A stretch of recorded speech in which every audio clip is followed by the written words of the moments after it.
Allied air forces over North Africa. Americans and British in flying forts, Mitchells and Liberators, clearing the way for new offensives on land. Through a hail of enemy flak, the big ships roar on. Their objective, the Maret Line.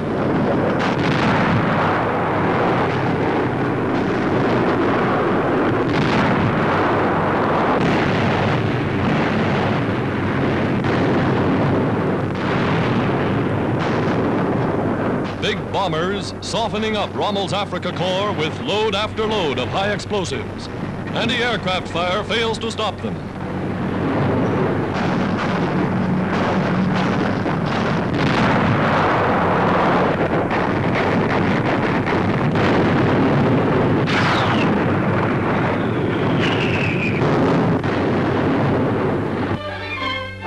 The famous Maret Line, now in British hands.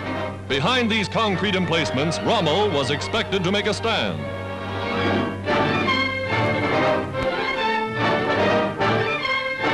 But Montgomery's guns and his brilliant 8th Army were too much for the Desert Fox.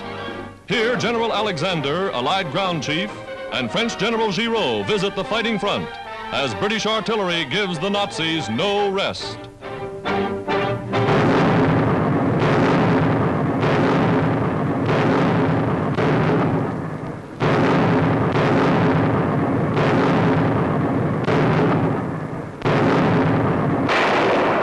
Gurkhas advancing. These are the warriors who stormed the Maret Heights in hand-to-hand fighting. Now, in the American sector, United States tanks take their place in the Allied strategy to drive Rommel into the sea.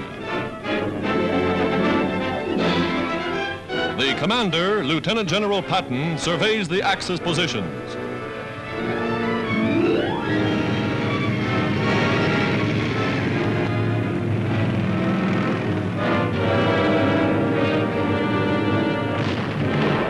Guns emplaced in the hills open fire, and they have the range. Direct hits on Nazi tanks.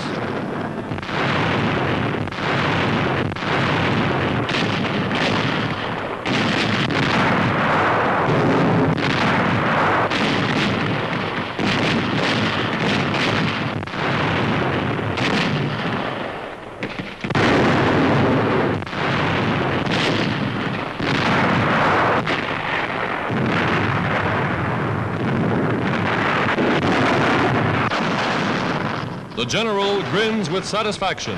After early setbacks, his American troops are learning. More big General Sherman-type tanks roll up as the advance continues.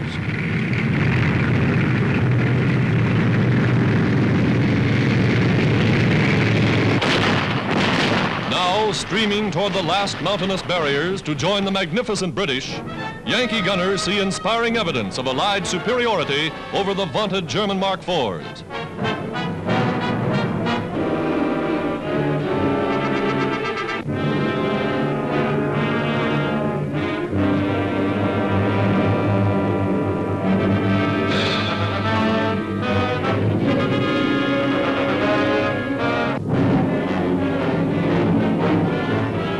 Engineers, profiting by the experience of the veteran British, learn the deadly business of clearing roads of enemy mines so that infantry columns may safely advance.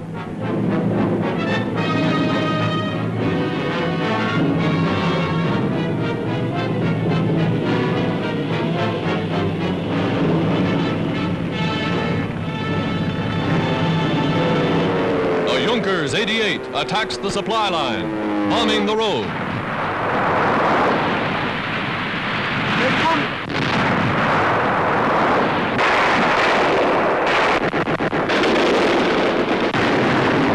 Guns, camouflaged in nearby fields, score a hit.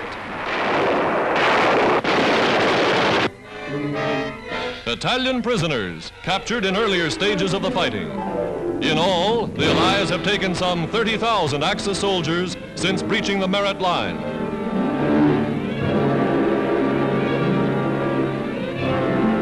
A meal of United States Army field rations is quite a banquet for members of the elite German Africa Corps. American Army nurses fly to within sound of the guns to evacuate wounded by air. speeding stretcher cases to base hospitals well in the rear, flying the wounded back over country that would take days to travel by land.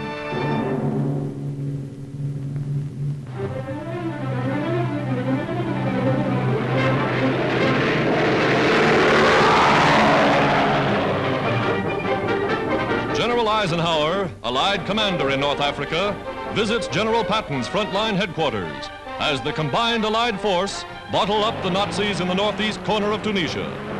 The Battle of Tunisia enters its final phase.